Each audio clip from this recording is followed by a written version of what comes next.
Welcome back to another segment of Buckingham Business Review. I'm your host, Bonnie Wolford, founder and president of Buckingham Associates. Our video magazine is about the intersection of strategy, tactics, and people. And we're doing a series on the subject of blogging. And this is our second segment with Bonnie Ruszczyk of BBR Marketing. And Bonnie, when we cut the first segment, we were just getting into some of the key success factors. What makes a blog successful, particularly a series of blogs successful?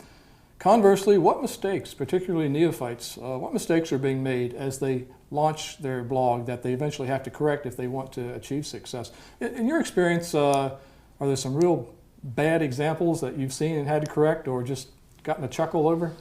There's always good examples like that. I think the biggest mistake that many people make is they get started on it, they put up some really good content, and then they get busy. And if you go to a blog and you don't see a post for 2 or 3 months, it can actually have a negative, give a negative impression of your company. Perhaps you should pull it down? Perhaps. I've actually told clients sometimes to do that because it just looks like, you're not keeping up to date on things. And, like say I work with a lot of CPAs and attorneys and such, people make judgments based on your website as a whole and your blog as well. So if you're not keeping that up to date, what else are you not staying up to date on? So it can actually provide a negative impression.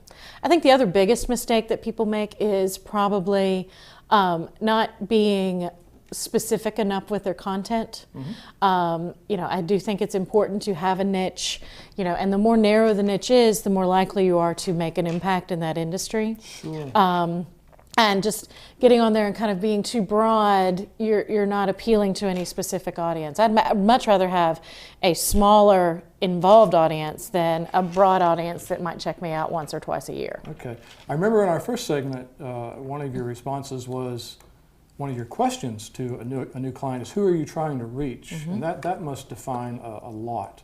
Oh, because if you see them introducing content that's not relevant to that market, it's got to be a huge red flag to remind them what they were trying to accomplish. Mm-hmm. Let's get down into the weeds of measuring results. I know not everything has cause and effect, and can I do something at 9 o'clock and know the results at 5 o'clock, but how do bloggers know if they are succeeding at their mission, of the intended initial mission of their blog? What sort of metrics or measurements can be put in place?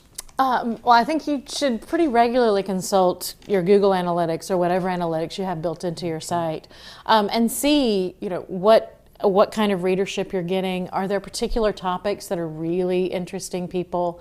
Are you getting comments on your blog posts? And is there conversation going on in those comments? Okay. And of course, are people linking to you?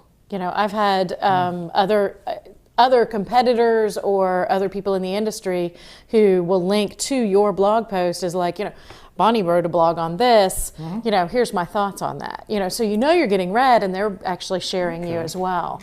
But it isn't, and of course if you're getting business from it, that's the best thing. Hey, I read your blog, sure. I'd like to talk to you about whatever you're talking about in that blog post. But sure. It is sometimes difficult to measure, but I think it's one of those things that you do kind of have to stay on top of and tweak and perfect as you go forward. Okay.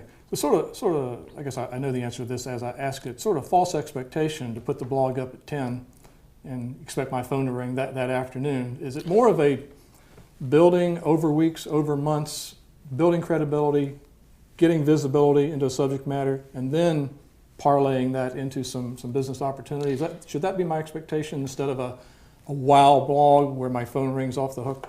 I think absolutely you're correct in that. I think the other thing that people actually forget to do is, they build it and think everyone will come. Yeah. And as well as I do, there's quite a few websites out there to choose from. Sure. So you have to promote it. You put a link to it in your email signature. Include it on your, in a newsletter, or create a newsletter that actually pushes out blog content as opposed to making people always come to you to find it. Okay. There's a lot of ways that you can actually market your blog that will help increase its readership. Well, it makes sense. Well, we've been visiting with Bonnie Ruszczyk of BBR Marketing. learning a lot about this subject of blogging. And as a last question, Bonnie, what's the best way for our viewers to contact you if they want to follow up?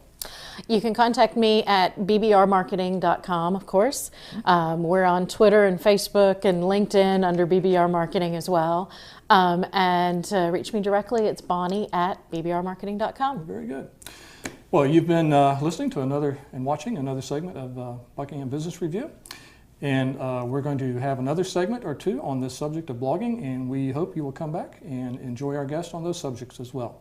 So this is Bernie Wolford. Until we see you next time, take care.